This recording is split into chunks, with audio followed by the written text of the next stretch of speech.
इस दुनिया में अगर देखा जाए, जो विश्वास को जो रिश्ता होता है, वह रिश्ता जो होता है पूरी तरह से जाकर दोस्ती पर निर्भर होता है। दोस्ती वहाँ तक सीमित रहती है जहाँ तक विश्वास होता है, लेकिन जिस दिन से विश्वास टूटता है उसी दिन से दोस्ती में पूरी तरह से दरार भी आ जाते हैं। लेकिन उनका दरार आने का एक नुकसान नहीं होता है, उनकी वजह से उनका पूरा हंसता खेलता परिवार भी तहस महस भी हो जाता है। आज के घटना में सेम ऐसा ही कुछ हो जाता है कि एक दोस्त के साथ ऐसा कर्म कर देता है जिसकी वजह से एक दोस्त दूसरे दोस्त को हमेशा के लिए छोड़कर इस दुनिया से चला जाता है। लेकिन जब लोगों के सामने पुलिस द्वारा सच्चाई निकाल के आती है, इससे सुनने के बाद लोगों को तो अपने कानों पर यकीन नहीं होता, बल्कि कई लोगों का रूह कांप जाता है।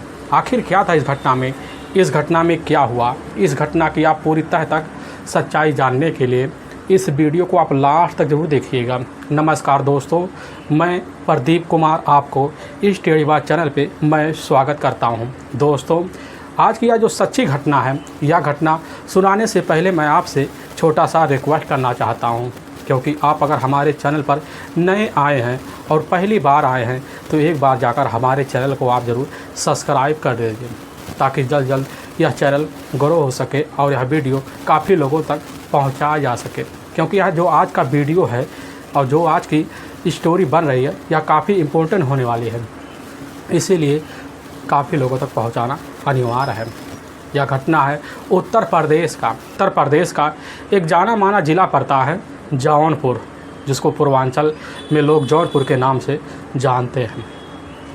उसी में मड़ियाऊ एक कस्बा पड़ता है और ठीक उसी के करीब सुभाषपुर गांव पड़ता है। मैं बात कर रहा हूं 13 जून 2017 का दिन होता है। तो सुभाषपुर के गांव के जो लोग होते हैं सुबह सुबह अपने खेतों में कुछ देख रेख के लिए निकल पड़ते हैं, लेकिन साइड के गांव में एक खड़ंजा होता है और साइड में एक केडीएस स्कूल होता है, वहीं से लोग गुजरते हैं। तभी वहीं पर एक व्यक्ति खड़ा हो जाता है। उसकी नज़र जैसे दाएं इस तरफ स्कूल की तरफ पहुंचता है तो वह व्यक्ति देखकर अचंभा सा रह जाता है। ये देखता है कि वहां पर कुछ जानवरें दौड़ रही हैं। वह व्यक्ति तुरंत ही स्कूल के पीछे जाता है, देखता है कि वहाँ पर एक व्यक्ति का डेड बॉडी पड़ा हुआ है। वह व्यक्ति तुरंत वहीं जोर से चीख पड़ता है। तो आसपास लोग जितने भी लोग होते हैं, क्योंकि ज़्यादातर गांव में किसान और खेतीहर लोग होते हैं, तो अपने खेतों में उस समय जुटे हुए पड़े होते हैं। क्योंकि जून का महीना होता है, ज़्यादातर लोग खेतों में ही रहते हैं, तो उनके कानों में आवाज़ पहुंचती है। तो जो किसान होते हैं सभी लोग उसी स्कूल के पीछे पहुंच जाते हैं, इकट्ठा हो जाते हैं। तो उसी में से एक व्यक्ति होता है और देखता है इस मामले को काफ़ी गंभीर समझ लेता है। तुरंत ही पुलिस कंट्रोल रूम को फ़ोन कर देता है और पुलिस कंट्रोल रूम जो होती है तुरंत वहां पहुंच जाती है और देखते ये नज़ारा तो उसको यह मामला जो होता है गंभीर लग जाता है। अपने ही नज़दीकी पुलिस थाने जौनपुर से कांटेक्ट कर देते हैं। अब वहाँ के थाना इंस्पेक्टर होते हैं नरेंद्र कुमार सिंह। जैसे खबर पाते तुरंत ही अपने टीम बल को लेकर वहाँ से निकल पड़ते हैं और केडी स्कूल के पास पहुँचते हैं। देखते हैं वहाँ पर ग्रामीणों का जमावड़ा लगा हुआ है, लेकिन ग्रामीण जैसे पुलिस की जिप्सी को देखती है तो अपने आप छट से जाती है और वहाँ पर नरेंद्र कुमार सिंह पहुँच जाते हैं और डेड बॉडी को चेक करना शुरू कर देते हैं। देखते हैं ये डेड बॉडी का जो असल में जो हंस रहा है, काफ़ी बेरहम हंस रहा है, पूरी तरह से खून से लथपथ अवस्था में पड़ा होता है। दायां पैर मुड़ा सा होता है। व्यक्ति के अच्छे से जो होता है उस समय जांच पड़ताल करना शुरू कर देते हैं। तभी देखते हैं अंदाज़ा भी लगा बैठते हैं इस व्यक्ति की जो उम्र होगी लगभग 27 साल से 28 साल के बीच होगी।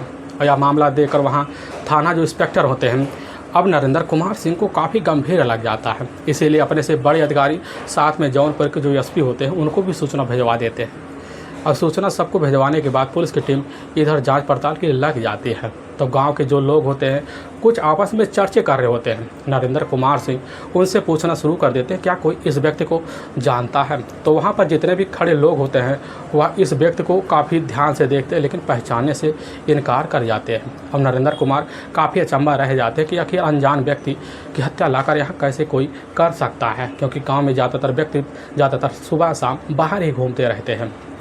लेकिन पुलिस जब इस व्यक्ति का शिनाख्त उन लोगों के द्वारा नहीं करवा पाती तो पुलिस उसी समय उस व्यक्ति का जेब और साथ में पैंट की तलाशी लेना शुरू कर देती है, लेकिन ना जेब में ना पैंट के जेब में कुछ मिलता है। पुलिस काफ़ी अचंभा रह जाती कि आखिर यह व्यक्ति आया कहाँ से। पुलिस समझ जाती है कि यह व्यक्ति ज़रूर कहीं बाहर का होगा या घूमने घामने आया होगा। और पुलिस जैसे ही इस चीज़ की सूचना अपने से बड़े अधिकारी को देती है तो वहाँ पर फोरेंसिक टीम भी पहुँच जाती है और इस केस को जाँच पड़ताल करना वहीं शुरू कर देती है। पुलिस अच्छे से पंचनामा कर लेती है। पंचनामा करने के बाद पुलिस इस व्यक्ति के बॉडी को तुरंत ही पोस्टमार्टम के लिए भिजवाने के लिए पूरी तैयारी करना शुरू कर देते हैं। लेकिन कुछ सिपाही होते हैं वह घटनास्थल पर निरीक्षण कर रहे होते हैं। तभी उन्हीं के पास कुछ दूर पर एक झाली होता है। उसी झाली में टूटा हुआ सिम बरामद होता है। वह सिपाही लाते हैं, नरेंद्र कुमार सिंह को पकड़ा देते हैं। नरेंद्र कुमार सिंह तुरंत ही उस सिम को अपने हिरासत में रख लेते हैं।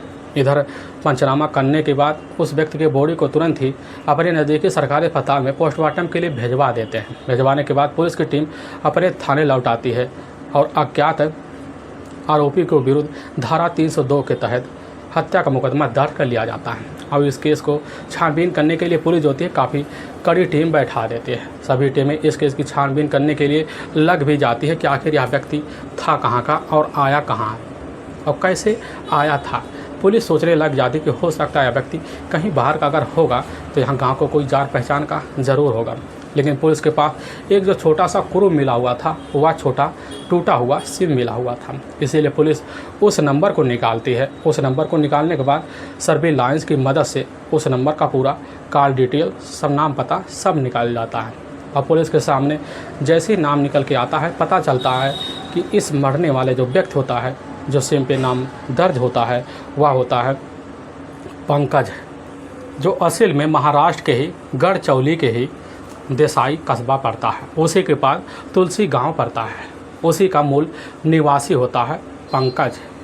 उसी सिम पे नाम पता दर्ज होता है। लेकिन पुलिस उस मोबाइल का जब लॉट लोकेशन और पूरा सीरियल डिटेल निकालते हैं, लॉट लोकेशन की बिना पर पुलिस को पता चल जाता है कि असल में 12 जून को यह जो मोबाइल को लॉट लोकेशन होता है यह तो इसी गांव में दिखा रहा होता है। लेकिन जब पुलिस उस लोकेशन और साथ में सीडीआर डिटेल का पूरा डिटेल चेक करती है तो पता चलता जो लास्ट बात हुआ था वह किसी सत्यम उर्फ छोटू गौड़ से बात हुआ था।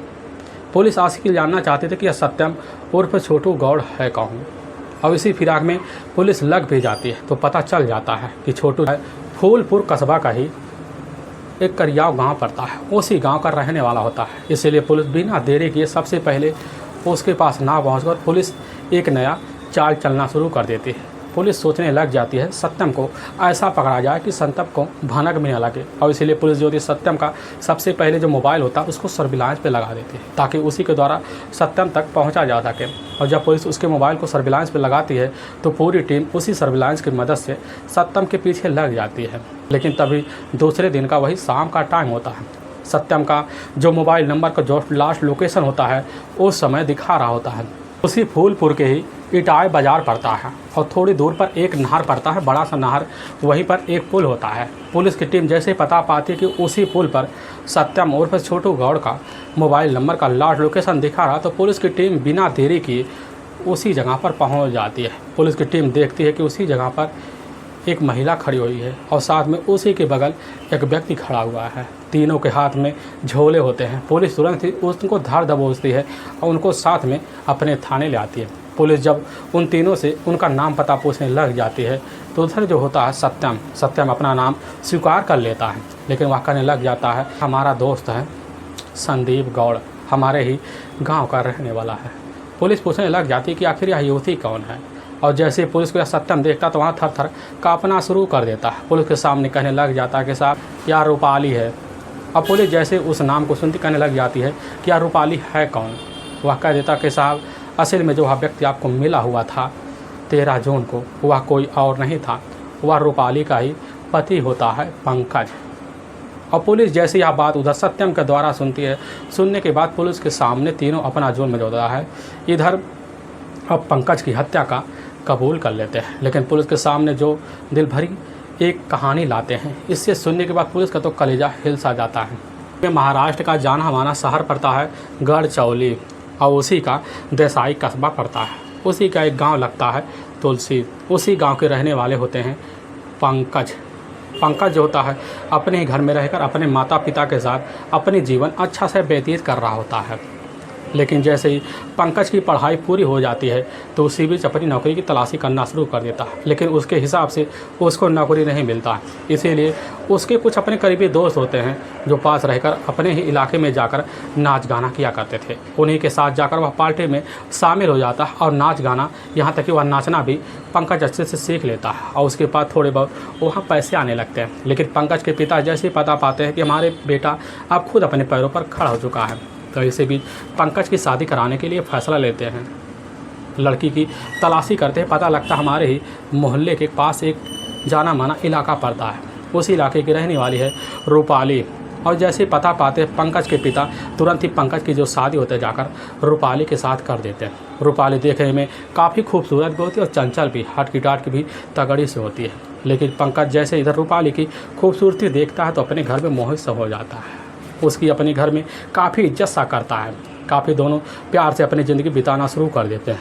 लेकिन वक्त बीतने लगता है, इधर रूपाली का जो खर्चा होता है काफ़ी बड़ा सा होता है, इधर पंकज का परिवार होता है काफ़ी और बढ़ना शुरू हो जाता है, जिसकी वजह से पंकज अपने घर परिवार का खर्चा नहीं झेल पाता। पंकज काफ़ी ज़्यादा परेशान हो जाता है, सोचने लगता है अब हम क्या करें, क्योंकि हमारी जो पत्नी है रूपाली का खर्चा तो यहाँ चलने वाला नहीं है। तो इसी बीच पंकज का एक अपना करीबी दोस्त होता है जो इसी उत्तर प्रदेश के ही वाराणसी के ही फूलपुर जो कस्बा पड़ता है उसी के पास करियाव गांव पड़ता है। उसी गांव के रहने वाला होता है सत्यम उर्फ छोटू गौड़। सत्यम उस छोटू गौड़ जो होता है कुछ समय पहले महाराष्ट्र गया हुआ था, तो उसी बीच जो उसकी दोस्ती होती है जाकर पंकज से हो जाती है। इसीलिए सत्यम पंकज को पहले से जानता है और सत्यम के पास जैसे ही पंकज का फ़ोन आता हुआ कहने लग जाता है कि हमारे गांव में बहुत बड़ी रंगमंच की पार्टी चलती है, उसी में आकर तुम शामिल हो जाओ। लेकिन जैसे ही पंकज इधर सत्यम की बात सुनता तुरंत ही अपनी पत्नी रूपाली को अपने साथ लेता है। लेने के बाद उसी करिया गांव में पहुंच जाता है और पंकज जो होता अपने ही गांव के करीब एक खाली मकान होता है, वही मकान इधर पंकज को दिलवा देता है और पंकज अपनी पत्नी रूपाली को अपने साथ उसी मकान में रखना शुरू कर देता है। दोनों का जीवन जब बीतने लगता है तो इसी बीच अब पंकज जो होता है सत्यम के कहने पर उसके गांव में एक जो नाच मंडली होती है उसी में शामिल हो जाता है और जब शामिल हो जाता है जाकर अच्छे से उनके साथ नाच गाना करना शुरू कर देता है। अब पंकज के पास थोड़े बहुत पैसे आने लगते हैं, जिसकी वजह से पंकज की जो पत्नी होती है इधर रूपाली उससे काफ़ी खुश होना शुरू कर देते हैं। लेकिन पंकज जब शाम को हरा थाका लौटता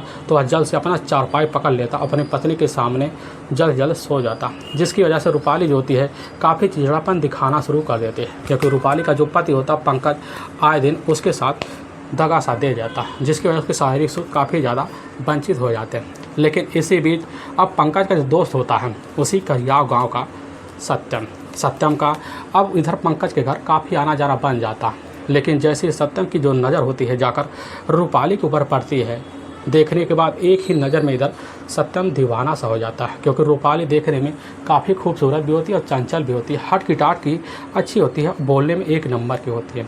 और सत्यम जाकर भाभी कहकर इधर रूपाली से दोस्ती कर देता है, क्योंकि वह सत्यम की अभी तक शादी नहीं हुई थी, वह उसकी उम्र भी होती है खेलने कूदने की, जिसकी वजह से रूपाली जब उससे मिलती है तो उसके तरफ एक ही नज़र में वह भी मोहित हो जाती है। उसके मन में कुछ लालसा भी जाग पड़ती है। देखा जाए दोनों तरफ से हलचलें मच चुकी होती है। सत्यम भी सोचने लगता है इतनी खूबसूरत पत्नी आखिर पंकज कैसे पा सकता है। लेकिन जब भी मौका मिलता तो सत्यम पंकज के घर पहुंच जाता और जब पंकज अपने घर पे नहीं रहता तो जाके बैठकर वहीं रूपाली से कुछ गप्पे सप्पे करता और रूपाली को अपनी बातों में सत्यम इस तरह उलझा लेता है कि रूपाली जो होती है सत्यम की बातों में पूरी तरह से उलझ जाती है और दोनों के बीच धीरे धीरे प्यार प्रसंग चलना शुरू हो जाते हैं। यहाँ तक कि दोनों के मोबाइल नंबर भी शेयर हो जाते हैं। लेकिन जब रात का टाइम होता है, जब रूपाली का पति सो जाता है, तो रूपाली जो होती है तुरंत ही सत्यम के पास फ़ोन कर लेती है और उससे बातें करती है, मीठी मीठी बातें करती है। अब इधर रूपाली को भी लगने लगता कि हमारे पति से अच्छा लग रहा है सत्यम है, और सत्यम से मिलने के लिए अब रूपाली जो होती है काफ़ी प्लान बनाती है। वह प्लान के तहत अपना काम भी कर लेती है। लेकिन जैसे ही इधर पंकज नाच गाने के लिए बाहर निकल जाता है तो उसी वक्त इधर रूपाली तुरंत ही सत्यम के पास फ़ोन कर देती है और सत्यम जो होता है मौका निकाल कर रूपाली के उसी मकान में पहुंच जाता है और सत्यम रूपाली को देखता है, वह सज धौर के बैठी हुई है और देखने के बाद एक ही नज़र में उसकी आंखें चौधिया से जाती है। रूपाली को जाकर पकड़ लेता है। रूपाली तुरंत ही इशारा कर देती है।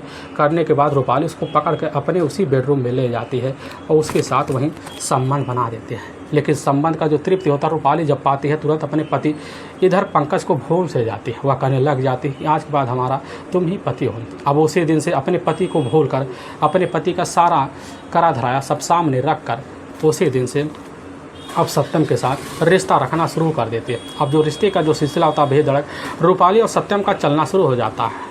इधर सत्यम अपने दोस्ती को दरकिनार कर देता है। भले कई साल पुरानी इनकी दोस्ती होती है लेकिन रूपाली भी इधर अपने पति का दोस्त का हाथ पकड़कर अपनी ज़िंदगी इधर आए दिन बिताना शुरू कर देती है। ऐसे बीते बीते लगभग कई महीने बीत जाते हैं लेकिन इनके जो प्यार और प्रेम संबंध के जो चर्चे होते हैं पूरी तरह से जाकर अब करिया गाँव में गूंज पड़ते हैं। कुछ व्यक्तियों के कान में पहुँचते हैं लेकिन जिन व्यक्तियों के कान में पहुँचते हैं वह उन्हीं के द्वारा जाकर इधर पंकज के कान में पहुँच जाते हैं कि जो कीर्तन मंडली में होते हैं जो नाच मंडली में होते हैं उनके कान में पहुँचते हैं। तो उन्हीं नाच मंडलियों के द्वारा जाकर जब पंकज सुनता है तो एक बार सन्न सा रह जाता है। वह सोच लेता है अपनी पत्नी के सामने जाकर अपनी बात एकाएक नहीं रखेंगे, हम कोई ऐसा प्लान बनाएंगे जिसकी वजह से हमारी पत्नी खुद हमारे आँखों के सामने पकड़ी जाए। और उसी फिराक में लगा रहता है। तभी घटना से मात्र 2 महीने पहले जो होता है पंकज अपनी पत्नी से बोल के चला जाता है कि अभी हम जा रहे हैं, कुछ अर्जेंट काम है अपने कुछ मंडलियों से मिलने के लिए और लगभग हमें 4 घंटा तो लग ही सकता है। और पंकज जैसे रूपाली से बोलता है रूपाली कहती है ठीक है तुम चले जाओ, लेकिन पंकज वहाँ से निकल जाता है। इधर रूपाली तुरंत ही अपने आशिक अपने दोस्त के इधर सत्यम के पास फ़ोन कर देती है और सत्यम जैसी खबर पाता तुरंत खुशी में वहाँ पर रूपाली के कमरे में पहुँच जाता है। एक ही साथ दोनों मिलकर रिश्ता रखना शुरू कर देते हैं। लेकिन उसी बीच दरवाजे का जो कुंडी होता है कोई बार बार पीटना शुरू कर देता है। रूपाली काफ़ी चौंक सी जाती है। चौंकने की वजह से उठती है, रूपाली दरवाज़ा खोल देती है। देखते उसके सामने उसका अपना पति होता है पंकज। रूपाली की आंखें वहीं का वहीं फटा रह जाता है लेकिन पीछे उसके खड़ा होता है वह उसका अपना दोस्त होता है सत्यम। और जैसे ही पंकज को देखता तुरंत पीछे वाले दरवाजे से कूद के भाग जाता है। लेकिन रूपाली को जैसे ही उधर पंकज उसी अवस्था में देखता तो वहीं पर बिना तुच्छता से पिटाई कर देता है। रूपाली अपने पति का पैर पकड़कर माफ़ी मांग लेती, कहने लग जाती कि आज के बाद दोबारा हमसे ऐसी गलती नहीं होगी, हमें छोड़ दो। लेकिन पंकज वह समझ जाता है कि हम तो दूर के रहने वाले हैं, अनजान गांव में हमें हमारा कौन साथ देगा। इसीलिए रूपाली को तुरंत ही अब पंकज माफ़ कर देता है। सोचने लग जाता चलो आज के बाद तुम सुधर जाओ। लेकिन कुछ दिन जो होता है इधर रूपाली पंकज की नज़रों में बनी रहती है, काफ़ी प्यार भावने से जीती है। पंकज को विश्वास हो जाता है कि हमारी जो पत्नी है अब रूपाली पूरी तरह से सुधर गई है। लेकिन रूपाली जो थी इधर सत्यम के बगैर अपनी ज़िंदगी नहीं जी पाती। और इधर सत्यम जो था रूपाली के बगैर अपनी ज़िंदगी जीने के लिए पूरी तरह से मजबूर से हो जाता है। उसके दिल में रहाइश नहीं होता। लेकिन रूपाली कुछ दिन तो शांत रहती है लेकिन जैसे वह देखती है हमारे पति का हमारे ऊपर काफ़ी ज़्यादा विश्वास हो गया है तो मौका निकाल लेती। मौका निकालने के बाद सत्यम के पास फ़ोन करके उसको तुरंत ही चोरी छुपी अपने घर में बुला लेती और फिर वही संबंध का रिश्ता रखना शुरू कर देती। अब जो है संबंध का जो रिश्ता होता है बेधड़क चलने लगता है। तो सत्यम जो होता है रूपाली के साथ जब भी रिश्ता रखता तो सत्यम रूपाली को अपने दिल में बसाने के लिए मीठी मीठी बातें कर देता है। रूपाली को लगने लगता कि हमारे पति से अच्छा तो सत्यम है। इसे रूपाली के मन में शादी करने की लालसा भी जाग जाती है और सत्यम से कह बैठती है कि हम तुम्हारे बिना अपनी ज़िंदगी अब आगे नहीं जी सकते हैं, हमारे दिल में तुम पूरी तरह से समा गए हो। सत्यम जैसे रूपाली की बात सुनता है कहने लग जाता है कि हमें भी तुम्हारे बिना एक रात नींद भी नहीं आती, ऐसा लगता है तुम्हारे बिना जीवन तो अधूरा है। और रूपाली जैसे सत्यम की बात सुनती है सुनने के बाद वह भी उसकी बात में मोहित हो जाती है। अब आए दिन का यही बात होता और यही बात लेकर सिलसिला आगे दिन बढ़ता रहता है। तभी एक दिन सत्यम जो होता है रूपाली के साथ जैसे रिश्ता रख कर उठता है तो सत्यम रूपाली से कह देता है चलो हम दोनों भागकर कहीं शादी कर लें। रूपाली कह देती है कतई हो नहीं सकता, क्योंकि अगर हमारा पति सुनेगा जाकर थाने में जाएगा तो रिपोर्ट दर्ज करवा देगा और कभी कभी हम पकड़े जाएंगे। और जैसे इस तरह की बात सत्यम के सामने रूपाली कहती है तो सत्यम कह देता है कि आखिर इसका रास्ता क्या है, कोई तो तोड़ बताओ। रूपाली कह देती है कि हमारे तुम्हारे बीच एक जो रोड़ा बन रहा है वह हमारा खुद पति है पंकज, क्यों ना इस पत्थर को हमेशा हमेशा के लिए अपने ही रास्ते से हटा दे तो आराम से हम दोनों मिलकर कहीं जाकर शादी कर लें। और जैसे यह सत्यम इधर रूपाली की बात सुनता, सुनने के बाद खुशी में उछल सा पड़ता, सोच लेता चलो आज रूपाली ने अपने दिल की बात कह ही दे। और उसी दिन रूपाली के साथ मिलकर सत्यम फैसला लेता ठीक है तुम्हारे इस मंसूबों को हम पूरी तरह से कामयाब करेंगे। और वह काफ़ी रूपाली इधर अपने पति को हटाने के लिए हथकंडे अपनाना शुरू कर देती है, लेकिन उसके हिसाब से उसको उस हथकंडे में कोई कामयाबी नहीं मिलती। जब काफ़ी हताश हो जाती है दोबारा आकर सत्यम के ऊपर दबाव मारती है कि तुम ही कोई तोड़ निकालो, हमारे पास कोई ऐसा तोड़ नहीं निकल रहा है। कि अपने पति को अपने रास्ते से हम खुद हटाएं। और जब सत्यम समझ जाता कि हमें अपना खार खुद करना है, तो इसी बीच अपने गांव का रहने वाला उसका एक करीबी दोस्त होता है, हितैषी होता है, सचिन गौड़ से जाकर वह दोस्ती तो पहले कर रखा होता है, लेकिन जाकर पूरी जानकारी दे देता है। सचिन गौड़ कुछ पैसे ले लेता है और पैसे की लालच में आकर इधर सत्यम की बात को मान लेता है और उसके प्लान में शामिल हो जाता है। अच्छे समय का अब तीनों इधर रूपाली और सचिन और सत्यम मिलकर इंतजार करते हैं। तभी 12 जून 2017 का दिन होता है। तो पंकज को जो होता है एक नाच मंडली में जाना होता है। उस समय उसको जो पार्टी मिली हुई थी वह मिली हुई थी जौनपुर के ही मडाऊ जो कस्बा पड़ता है, उसी में एक सुभाष नगर गाँव पड़ता है। उसी में उसको एक घर में नाच करने के लिए मंडली मिले हुई थी। तो उसी समय अपनी पत्नी से बोल देता है कि आज हम जा रहे हैं, कल हो सकता है दोपहर को लौट के वापस आ जाएं। यह बात जैसे इधर रूपाली सुनती है, सुनने के बाद तुरंत ही अपने आशिक इधर सत्यम को फ़ोन कर देती, कहने लग जाती कि आज तुम्हारे पास अच्छा सा मौका है और समय बहुत अच्छा है और उसी समय तुम अपने सारे प्लान को कामयाब कर लो। लेकिन जैसे सत्यम इधर रूपाली की बात सुनता कहने लग जाता है, ठीक है हम तुम्हारी बात पे पूरी तरह से सहमत है, पता है सुभाषपुर गाँव कहाँ है। रूपाली से कहने लग जाता है कि आखिर में जो सुभाषपुर गाँव है अपने इधर गाँव से लगभग 40 किलोमीटर दूर पड़ता है, भले वह जौनपुर ज़िले में पड़ता है। लेकिन जैसे रूपाली कहती ठीक है तुम चले जाओ, कोई बात नहीं, वो अभी तक शाम तक पहुंचेंगे, अपने मंसूबों को कामयाब कर लेना। और सत्यम जैसे इस बात को सुनता तुरंत ही अपने दोस्त इधर सचिन को सूचना देने के बाद अपनी मोटरसाइकिल निकालता है और वहां पर रात में लगभग 9-10 बजे सुभाषपुर गांव में पहुंच जाता है। पता कर लेता है गांव में किसके घर नाच मंडली चल रही है और उनके घर पहुंच जाता। वहां जा जैसे ही इधर सत्यम पंकज को देखता जाकर उससे वहीं कुछ बातें करता है, मीठी मीठी बातें में उसको उलझा लेता है। उलझाते हुए कहने लग जाता कि चलो गाँव के बाहर कुछ टहल घूम ले, कुछ हमें तुम्हें आज देना है। यह बात जैसे पंकज सुनता कहने लगता ठीक है चलो हम गांव के बाहर चलते, क्योंकि यहाँ काफ़ी लोगों का जमावड़ा लगा हुआ है। अब पंकज को सत्यम अपने साथ लेता उसी केडी स्कूल के पीछे ले जाता है, उससे कुछ बातें करने लगता है। लेकिन इसी बीच पीछे झाड़ी में छुपा होता है सचिन गौड़ जैसे मौका देखता उसी समय एक तेजधार हथियार निकालता और पीछे से उसी हथियार से इधर पंकज के ऊपर एक के बाद एक वार करना शुरू कर देता है, जिसकी वजह से वहीं पंकज ज़मीन पे मौत की नींद में सो जाता है। इधर जब सत्यम जानता हमारा सारा काम हो गया है तो उसी समय अब पंकज का मोबाइल निकालता है, उसके मोबाइल का जो सिम होता है वहीं तोड़ के फेंक देता है और उसका मोबाइल अपने पास रख लेता है। फिर वहाँ से समझ जाता है कि हमारा सारा काम हो गया, अब चलेंगे अपनी ज़िंदगी रूपाली के साथ रहकर बिताएंगे। अब वहाँ से सचिन के साथ इधर सत्यम निकल जाता है और रूपाली को आकर फ़ोन के द्वारा सारी जानकारी देता है। लेकिन कुछ ही दिन बीतने के बाद रूपाली जो इधर अब सत्यम के ऊपर शादी के लिए दबाव मारती है। जब दबाव मारती है सत्यम शादी के लिए तैयार हो जाता है। उसी दिन जो होता है पता लग जाता है कि पुलिस हमारे पीछे अब लग रहा है पड़ चुकी है। तो इधर सत्यम और रूपाली दोनों भागने के फिराक में हो जाते हैं। लेकिन जैसे ही उसी नहर के पास पहुंचते हैं तो उसी नहर पे इधर सचिन भी खड़ा होता है और सचिन और साथ में रूपाली और सत्यम एक ही सवारी पकड़ने के लिए निकलते हैं। तभी पुलिस आकर पीछे से इनको धर दबोचती है, इनको थाने लाती है।